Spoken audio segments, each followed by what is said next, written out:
সম্মুখীন হচ্ছে সাধারণ মানুষ। বিভিন্ন অঞ্চল থেকে মাদক এখানে ঢুকে, এগুলি সমাধান দেওয়া লাগবে।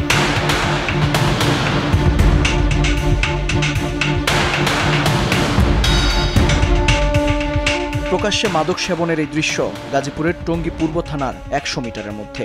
দিন নেই রাত নেই, ২৪ ঘন্টায় এই দৃশ্যের দেখা মেলে টঙ্গীর অলিগলিতে।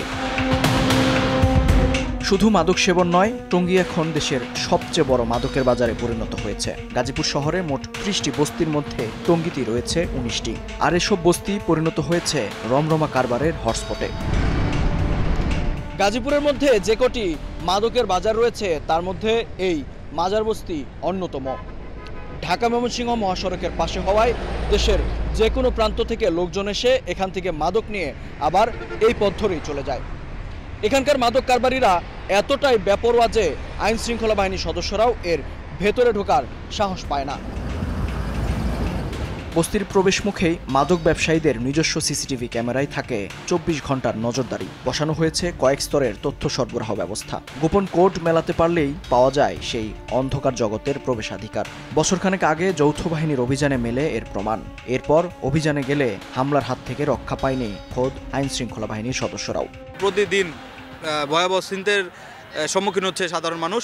এগুলো বেশিরভাগই হচ্ছে মাদক সেবী। যারা মাদক খায় ওরাই চুরি করে, ছিনতাই করে, কারণ নিশা টাকা জোগাড় করার জন্য। বিভিন্ন অঞ্চল থেকে মাদক এখানে ঢুকে, এখান থেকে হয়তো বিভিন্ন দেশেও বিভিন্ন ডিস্ট্রিক্টেও যায়। মানুষের ধরে টাকা পয়সা নেয়, এগুলি সমাধান দেওয়া লাগবে।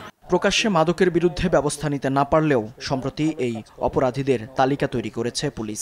আমরা একদিক দিয়ে কচুরিপানা নিষ্কাশন করছি, আবার আরেক দিক দিয়ে কচুরিপানা উৎপাদন হচ্ছে। ২২% লোক গাজীপুরের লোকাল, আর ৭৮% লোক হলো এই বাকি ৬৩টা জেলার। ভাসমান লোকের একটা সমস্যা যেটা হয়, তাদেরকে একটা অপরাধ করে সে পুলিশ যখন তাকে আটক করার চেষ্টা করে, সেই মুহূর্তের মধ্যে সে অন্য জায়গায় শিফট করে চলে যায়। যোগাযোগ ব্যবস্থার আধুনিকায়ন বদলে দিয়েছে এই এলাকার মাদক ব্যবসার ধরনও। সড়ক, নৌ আর রেলপথ ব্যবহার করে প্রায় প্রতিদিনই মাদক ঢুকছে টঙ্গীতে। এরপর ছড়িয়ে পড়ে পুরো জেলাসহ দেশ জুড়ে।